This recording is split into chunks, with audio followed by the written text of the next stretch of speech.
Olá, amigos! Por que a gente não lembra das vidas passadas? Bom, a gente não consegue nem lembrar como foram os primeiros anos da nossa existência. Por quê?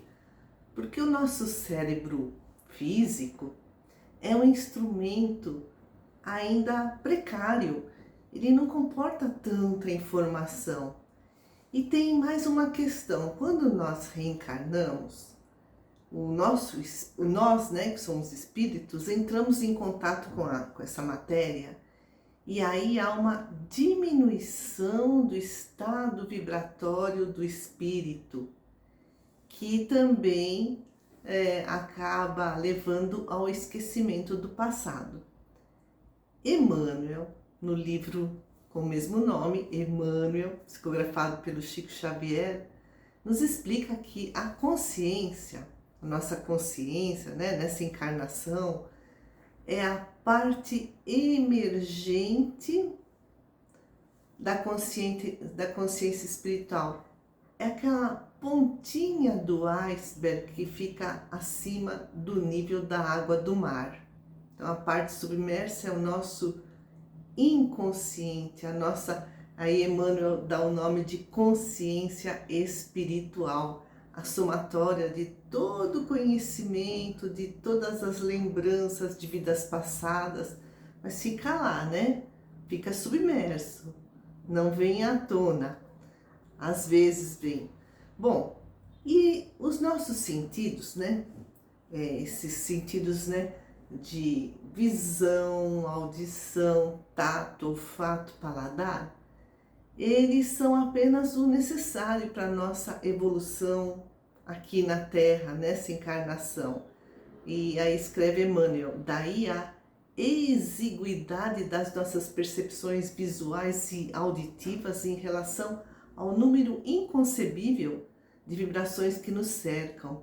Então, o espectro eletromagnético é infinito e nós só vemos uma pequena faixa da luz visível, do vermelho ao violeta, não vemos o infravermelho, não vemos o ultravioleta, né? Dali para lá, daqui para cá. E em relação à audição, os próprios cães ouvem muito mais do que nós, né? Outros comprimentos de onda sonora. No entanto, para os espíritos mais evoluídos, a carne, assim que eles, né, encarnam, né, a carne já não exerce essa atuação invencível. Então, eles têm sensações indefiníveis, vocações inatas, né, vocações que foram construídas nas existências passadas. Eles têm uma saudade vaga e incompreensível, tudo isso aflorando lá do inconsciente, ou como Emmanuel fala, consciência espiritual, é a parte submersa do iceberg. Escreve o benfeitor espiritual: uma luz vaga da subconsciência, aqui ele traz o termo subconsciência para esse inconsciente, né? Uma luz vaga da subconsciência atravessa a câmara de sombras impostas pelas células cerebrais, porque as nossas células cerebrais amortecem as nossas memórias, é como se fosse uma câmara de sombras, né? Então escreve Emmanuel: uma luz vaga da subconsciência atravessa a câmara de sombras impostas pelas células cerebrais e através dessa luz coada, né, são fiozinhos de luz, né, entra o espírito em vaga relação com o seu passado longínquo.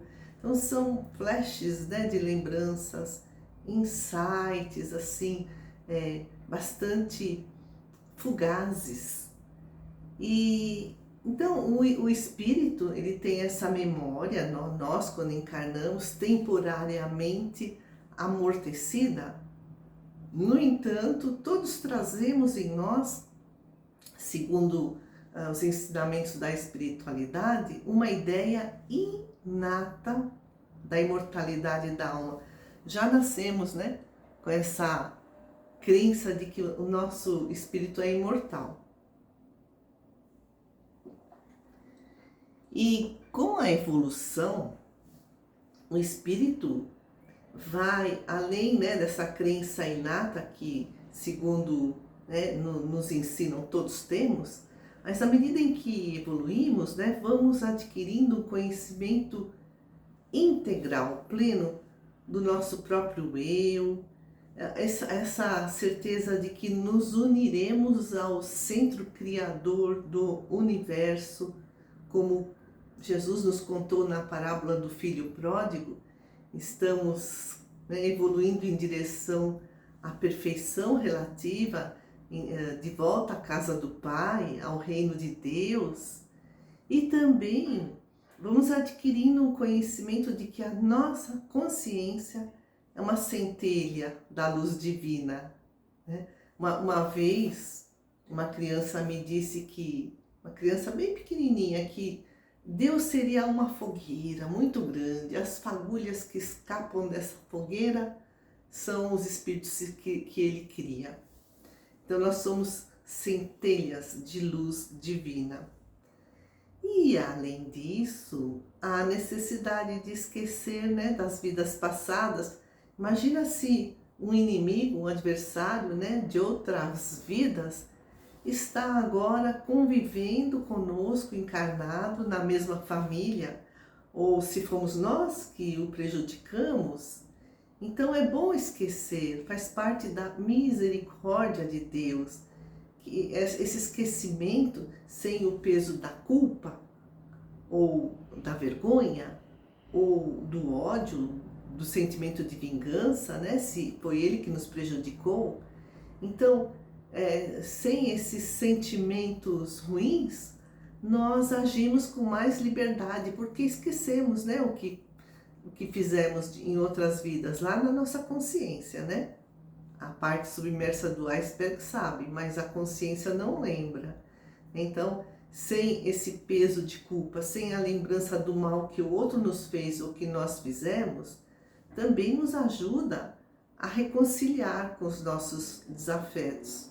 Fica mais fácil. E o filósofo, discípulo de Sócrates, Platão, viveu na Grécia no século IV a.C., escreveu o mito de Er. Então, era um soldado que foi morto no campo de batalha e o seu espírito foi para o plano espiritual. Lá no plano espiritual, viu muitas coisas, mas lhe disseram que ele teria que regressar e contar aos outros, aos encarnados, tudo o que ele tinha visto. E quando ele estava voltando, ele viu muitas pessoas que renasceriam. E eles passaram por um deserto, né, cujo calor era terrível. E à noite acamparam às margens de um rio e todos foram instruídos a beber da água do rio. Uns bebiam mais, outros bebiam menos. E conforme bebiam, iam esquecendo o passado, tanto do plano espiritual, de onde provinham, como de vidas passadas. Isso para que na encarnação, essa, né, próxima, não ficassem confusos. Mas não teve permissão de beber a água, né, a água do esquecimento. E aí ele acordou numa pira funerária, porque, né, esse era o costume, né, daquela época, de fazer a cremação, né, dos mortos. E ele lembrava de tudo que ele tinha visto e ouvido no plano espiritual e ele contou para os encarnados. Então essa é o mito de né, que é contado por Platão. E há muitas provas da reencarnação. As lembranças espontâneas de vidas passadas, né, que estão lá nessa memória extracerebral, né, que não está armazenada no cérebro físico, né? E o professor Ian Stevenson, ele é um psiquiatra da Universidade de Virgínia, nos Estados Unidos, estudou 600 casos de reencarnação em várias regiões do mundo E ele escreveu um livro, 20 casos sugestivos de reencarnação. E outras provas da reencarnação, quando as pessoas fazem regressão de memória por meio de hipnose, né, terapia de vidas passadas, e trazem relatos minuciosos de suas vidas anteriores, muitas vezes esses relatos são comprovados ou foram comprovados por outras pessoas, por documentos, por jornais. Então, muitos estudiosos fizeram essas pesquisas com um fundamento bastante metodologicamente científico. O déjà vu também é um fenômeno já visto, né? É aquela sensação ou até a certeza de que já estivemos em algum lugar, que já vimos alguém e, no entanto, nós estamos vendo essa pessoa pela primeira vez. A gente fala assim, nossa, tenho certeza que eu te conheço, mas não sei de onde. Não, mas é a primeira vez que a gente está se vendo. Não, mas você me é muito familiar. É o déjà vu, porque já estivemos juntos em encarnações passadas. Tem também as experiências quase morte. Tem até um vídeo nesse canal sobre experiências quase morte. As pessoas são tidas como mortas, então clinicamente mortas, atestadas por médicos, né, como mortas. E daí elas retornam, né, revitalizam, né, voltam à vida. E elas contam toda a experiência que viveram, né? Alguns passam por túneis de luz, são recebidos por entidades luminosas que lhes orientam a voltar. E tem muitas pesquisas bastante também cuidadosas, minuciosas sobre as experiências quase morte. E as crianças prodígio, né? Já nascem com talentos incríveis. A gente vê ao longo da história da humanidade, né, esses grandes compositores, matemáticos, desde criancinha com esse talento incrível que adquiriram nas encarnações anteriores e que nessa encarnação aflora. É o gênio. O gênio é uma aquisição do passado, porque ele já estudou muito nas vidas passadas, nas suas vidas, nos milênios para trás, né?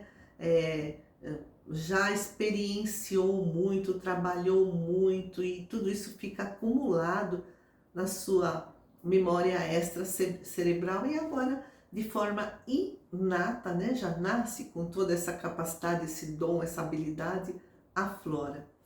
E também tem o relato de espíritos, né, feitos a médiuns que falam de suas vidas passadas, por exemplo, Emmanuel, né? Emmanuel, que foi mentor de Chico Xavier, relatou várias de suas encarnações. É interessante, né, ler as obras escritas por Emmanuel, porque ele até tem uma sequência cronológica, desde, né, lá da Roma Antiga, passando aqui pelo Brasil com o Padre Manuel de Nóbrega e tantos outros relatos muito interessantes. Então, amigos queridos, eu agradeço muito a companhia de todos e até a próxima.